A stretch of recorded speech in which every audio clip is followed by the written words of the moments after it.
8 साल में पहली बार भारत ने ईरान से खरीदी कुकिंग गैस। एलपीजी की खेप को लेकर भारत आ रहा है सी बर्ड चाहत। भारत में गैस की बढ़ती कीमत के बीच सरकार का ये अहम फैसला माना जा रहा है। अंतर्राष्ट्रीय देश में चल रहे जंग के चलते एलपीजी संकट गहराने पर भारत ने 8 साल बाद ईरान से गैस खरीदी है।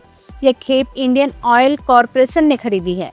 होर्मुज में संकट के चलते सप्लाई प्रभावित हुई थी, जिससे देश में गैस की कमी और कीमतों का दबाव बढ़ गया है। खाड़ी देशों में चल रहे युद्ध और तनाव के कारण दुनिया में 20% से ज्यादा गैस सप्लाई प्रभावित हुई है। भारत ने अपनी घरेलू जरूरतों को पूरा करने और एलपीजी की कीमतों को काबू में रखने के लिए ईरान का विकल्प चुना है।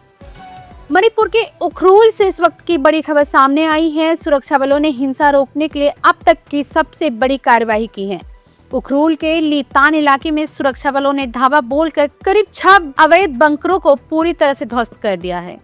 पिछले कुछ दिनों से इस इलाके में कुकी और नागा समुदायों के बीच तनाव लगातार बढ़ रहा था, जिसे देखते हुए प्रशासन ने यह सख्त कदम उठाया है। हिंसा की किसी भी कोशिश को नाकाम करने के लिए पूरे इलाके में सुरक्षा बलों की भारी तैनाती कर दी गई है। चप्पे चप्पे पर नजर रखी जा रही है ताकि शांति व्यवस्था को फिर से बहाल किया जा सके। प्रशासन का साफ संदेश है, राज्य में उपद्रव और हिंसा किसी भी कीमत पर बर्दाश्त नहीं की जाएगी। रांची के रेलवे मुख्यालय में सीबीआई का पड़ा छापा। चीफ कमर्शियल इंस्पेक्टर को 50,000 की रिश्वत लेते रंगे हाथ पकड़ा गया।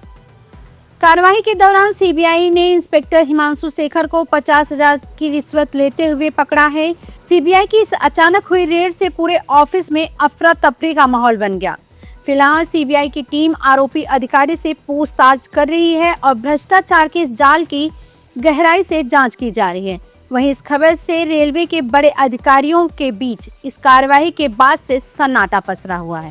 वंदे भारत ट्रेन में खराब खाना परोसना पड़ा महंगा। रेलवे की अब तक की सबसे बड़ी कार्रवाई। वंदे भारत में सफर करने वाले यात्रियों के लिए बड़ी खबर। पटना टाटा नगर वंदे भारत एक्सप्रेस में खाना खराब की शिकायत पर रेलवे ने अब तक की सबसे बड़ी कार्रवाई की है। खाने की घटिया क्वालिटी मिलने पर भारतीय रेलवे ने आईआरसीटीसी पर 10 लाख रुपए का भारी जुर्माना ठोक दिया। इतना ही नहीं, संबंधित सर्विस प्रोवाइडर पर भी 50 लाख का जुर्माना लगाते हुए कॉन्ट्रैक्ट तुरंत रद्द करने के आदेश दिए हैं। रेलवे का साफ कहना है कि यात्री सुरक्षा और भोजन की गुणवत्ता के साथ कोई भी समझौता बर्दाश्त नहीं किया जाएगा। राजस्थान में एमबीबीएस की फर्जी डिग्री के जरिए डॉक्टर बनाने वाले एक खौफनाक रैकेट का पर्दाफाश हुआ है। एसओजी ने एक बड़ी कार्यवाही करते हुए राजस्थान मेडिकल काउंसिलिंग के पूर्व रजिस्ट्रार राजेश शर्मा समेत 18 आरोपियों को गिरफ्तार कर लिया है। चौंकाने वाली बात यह है कि ये गिरोह 20 से 25 लाख रुपए लेकर फर्जी इंटर्नशिप और रजिस्ट्रेशन का खेल खेल रहा था।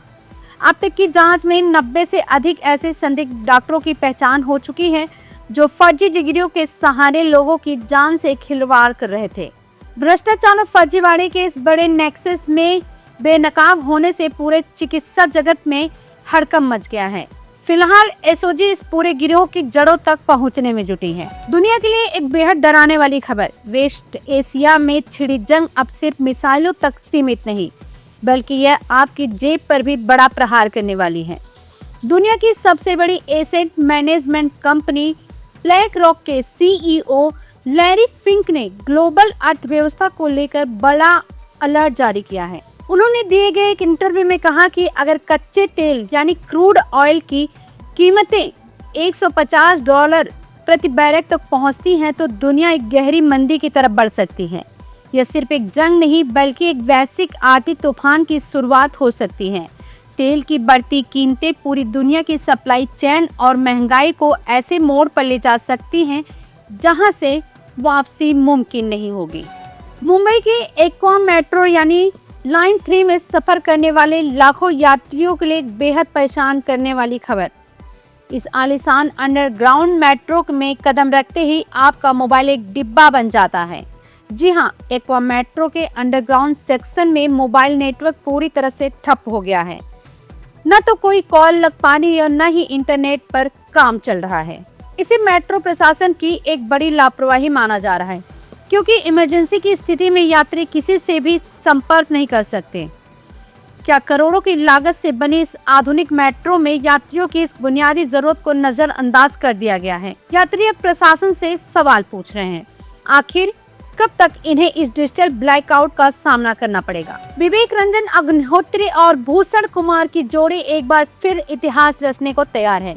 इस महाजोड़ी ने अपनी पहली फिल्म ऑपरेशन सिंदूर का ऐलान कर दिया है। इस फिल्म का टाइटल पहलगाम आतंकी हमले के बाद पाकिस्तान और पीओके में आतंकी ठिकानों पर भारत के लक्षित सैन्य हमलों यानी सर्जिकल स्ट्राइक के कोड नेम से इंस्पायर है। यह फिल्म भारतीय सेना के शौर्य और उस गुप्त मिशन की रोंगटे खड़े कर देने वाली कहानी दिखाएगी जिसने आतंकवाद की कमर तोड़ दी थी।